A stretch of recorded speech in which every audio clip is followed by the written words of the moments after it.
ஆன்மீக அன்பர்களே, பெரியவர்களே, அனைவருக்கும் திருக்கோளூர் முரளிதரை அருகிய என்னுடைய பணிவான வணக்கங்கள். ஒரு அன்பர் மிகவும் ஒரு வினாவினை எழுப்பியுள்ளார். அந்த வினா மிக மிக முக்கியமானதாகவே கருதப்படுகின்றது. காரணம், எங்கள் முன்னோர்கள் மூலியமாக குலதெய்வம் என்னவென்று தெரியவில்லை. இதை ஜாதகத்தில் காண முடியுமா? ஜாதகம் இல்லாதவர்கள் இதை எவ்வாறு கணிப்பது, எவ்வாறு கண்டுபிடிப்பது என்று வினவியுள்ளார். அவருக்கு முதலில் என்னுடைய வாழ்த்துக்களை தெரிவித்துக் கொள்கின்றேன். முன்னோர்கள், நமது தகப்பனார், அவருடைய தகப்பனார் வழியாக வரக்கூடியது தான் நமது பரம்பரை. அந்த பரம்பரைக்கு குலதெய்வம் என்று ஒன்று உண்டு. அதை ஏதோ ஒரு காரணத்திற்காக அவர்கள் கடைபிடிக்காமல் இருந்திருக்கலாம், அல்லது அவர்களுக்கே தெரியாமலும் இருந்திருக்கலாம். இரண்டு விதமாக இதற்கு பதில் கூற முடியும்.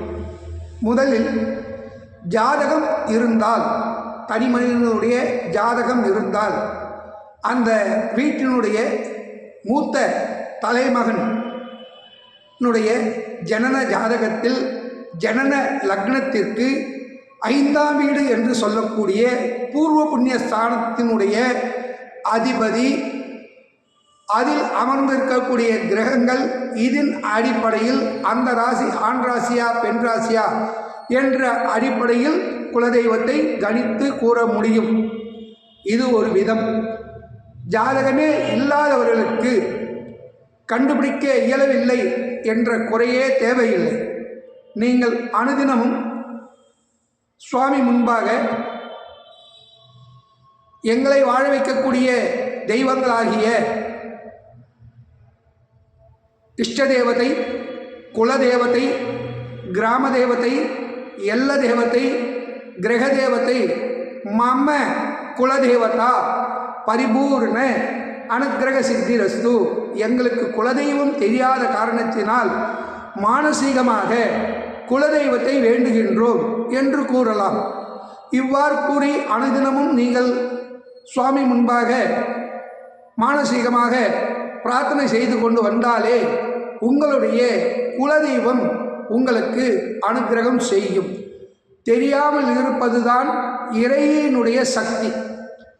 இறை சக்தி அண்ட சாஸ்திரங்களிலும் அடங்கி உள்ளதால் இறை சக்தியை நாம் உணர முடியாது என்ற காரணத்தினால் மானசீகமாக நீங்கள் பிரார்த்தனை செய்து கொண்டு வந்தால் இந்த இடர்பாடுகள் விலகி உங்கள் குடும்பம் க்ஷேமமாக இருக்கும் என்று கூறிக்கொள்கின்றோம்.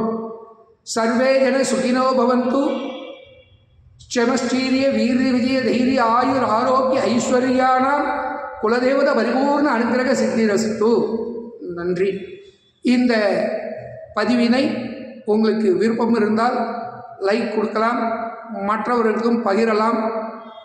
இந்த மாதிரி சில வினாக்களை எழுப்பி எங்களுக்கும் உறுதுணையாக இருந்து உங்கள் சந்தேகங்களையும் நிவர்த்தி செய்து கொள்ள வேண்டும் என்று கேட்டுக்கொள்கின்றேன்.